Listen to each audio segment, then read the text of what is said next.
Sir, जैसे कि कुछ दिन पहले आपने एक प्रेस कॉन्फ्रेंस ली थी जिसमें सामने के आपके घर के सामने का एक जो ग्राउंड है उस वहाँ पर किसी तरह की अव्यवस्थाओं का आपने उसमें ज़िक्र किया था।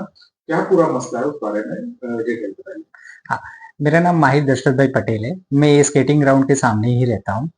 ये जो ग्राउंड है वो एज़ अ फेमस है as a Shivaji ground Gandhinagar के तौर पे। बट यहाँ पे एक अवैध तरीके से स्केटिंग क्लब चल रहा है जिसका नाम है शिवाजी स्केटिंग क्लब, जो कृष्णा बैसवारे चला रहा है। और वो 38 ईयर से इलीगल तरीके से स्केटिंग चला रहा है और उसका सारा जो पैसा है स्केटिंग से आने वाला पैसा वो अपनी जेब में डाल रहा है, ना कि वो एनएमसी के खाते में जा रहा है।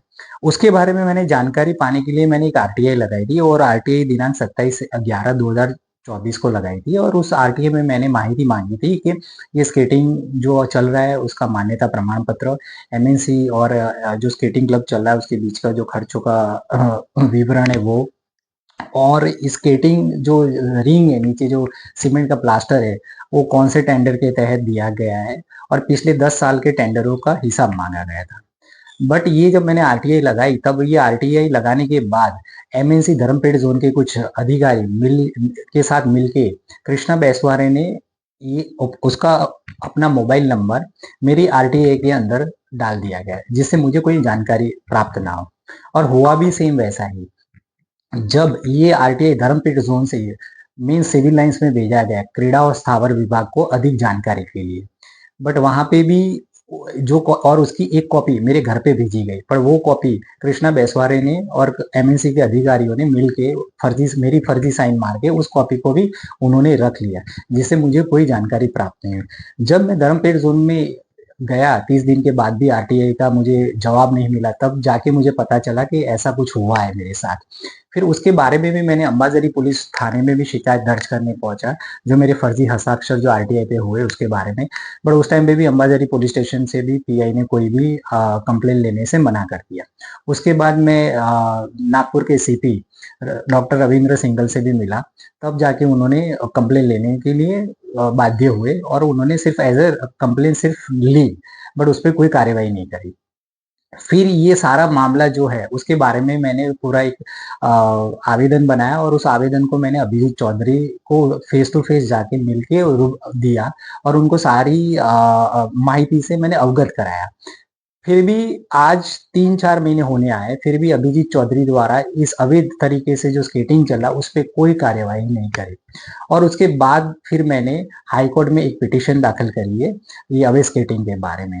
तो मेरा बस कहना ये है कि जब सरकार और सिस्टम को सब पता है, एमएनसी के अधिकारियों को भी पता है, तो ये स्केटिंग जो अवैध सालों से चल रहा है उसको क्यों बंद नहीं करा रहे, आइदर उस पे क्यों ये जो सीमेंट का जो स्ट्रक्चर है उसको क्यों डिमोलिश नहीं कर रहे हैं। इसमें कौन सरकारी अधिकारी जो है इन्वॉल्व है, क्या ये अभिजीत चौधरी इस पे कार्रवाई करने से डर रहे हैं या उन पे कोई प्रेशर बनाया जा रहा है, वो सिर्फ अभिजीत चौधरी ही बता सकते हैं। जिस व्यक्ति के ऊपर आपने आरोप लगाया कि वो अवैध तरीके से स्केटिंग क्लासेस चला रहा है और आपने इस बारे में काफ़ी कंप्लेंट दी थी। क्या ऐसा खास मुद्दा है जिस वजह से आपको ऐसा लगता है कि वो व्यक्ति सिर्फ स्केटिंग ही तो चला रहा है? आपको क्यों ऐसा लगता है कि वो व्यक्ति अवैध? एक तो ये है public utility ground. Public utility ground होता है वो गांधीनगर के लोगों के लिए ही होता है। पहले क्या होता था कि ये स्केटिंग ग्राउंड पे रात को लाइट ये खुद बंद कर देता था, जिससे यहाँ पे जो बेंचेस लगी है स्केटिंग ग्राउंड पे वहां कोई बैठ ना पाए। वो चाहता था कि उसका स्केटिंग ग्राउंड है तो वो अपना ही जो जो एरिया है वो अपना ही प्रॉपर्टी खुद का समझने लगा था। यहाँ छोटे बच्चे भी अगर साइकिल चलाते थे या खेलने जाते थे तो भी उसको डांटता था कि यहाँ मेरे स्केटिंग ग्राउंड पे यहाँ पे खेलना मना है ये है। इवन के बकायदा वहां पे बोर्ड भी उन्होंने लगाए थे कि यहाँ पे बाहरी लड़के लड़कियों को बैठना मना है। अब मुझे समझ में नहीं आ रहा है कि एक खुला स्पेस है और बाहर के लड़के लड़कियां अगर बेंच पे शांति से बैठ के बात कर रहे हैं तो उसको कुछ प्रॉब्लम नहीं होनी चाहिए। तो ये सारी चीजें ऐसी कर रहा है कि सिर्फ ना सिर्फ वो चाहता है कि ये मेरा स्केटिंग ग्राउंड है और ये मेरी प्रॉपर्टी है। तो उसके इसीलिए, और ये जो रेवेन्यू है स्केटिंग से जो उसकी इनकम हो रही है वो पूरी की पूरी वो इनकम अपनी जेब में डाल रहा है।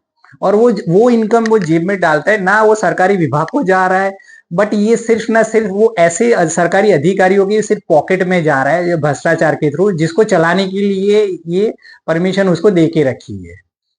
किस आधार पे आप ये कहना चाहते हैं कि उसका जो स्केटिंग क्लासेस है पूरे तरीके से अवैध है? क्योंकि आरटीआई की इंफॉर्मेशन में लास्ट जो क्रीड़ा विभाग और स्थावर विभाग से ही मुझे आंसर मिला था कि ये ग्राउंड हमारे में आता नहीं है, ना ही मेरे को कोई भी प्रकार की आरटीआई में माहिती मिली है कि इसको चलाने का प्रमाण पत्र मिला है, ना कि खर्च की जानकारी मिली है।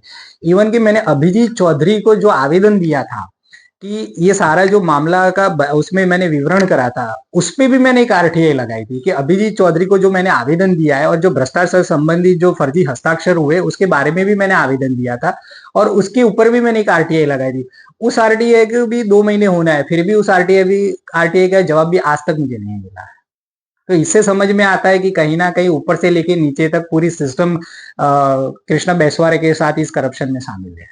जैसे कि आपने कृष्णा बैसवारे पर काफी आरोप लगाए हैं, क्या आपका किसी भी प्रकार का व्यक्तिगत झगड़ा या व्यक्तिगत कुछ ऐसा है जिस वजह से आप ये कार्रवाई उनके ऊपर करवाना नहीं, मेरा चाहते हैं? कोई व्यक्तिगत उनसे कोई झगड़ा नहीं है, ठीक है? ये तो सालों से चला रहे हैं और यहाँ पे मैंने ये सारी चीज़ें खुद देखी है, ठीक है? लाइटें बंद करना, बच्चों को खेलने नहीं दिया, इवन कि मेरे पास में ही मेरे घर के पास कॉन्वेंट स्कूल है जो सरकारी है, ठीक है? वहाँ पे भी 2-3 बार वहाँ पे टीचरों को भी आके बोल के गया कि मेरे स्केटिंग के ग्राउंड पे जो ये बच्चे जो ब्रेक होता है उसमें खेलने जाते हैं, तो भी वो बहुत बार मना कर चुका है।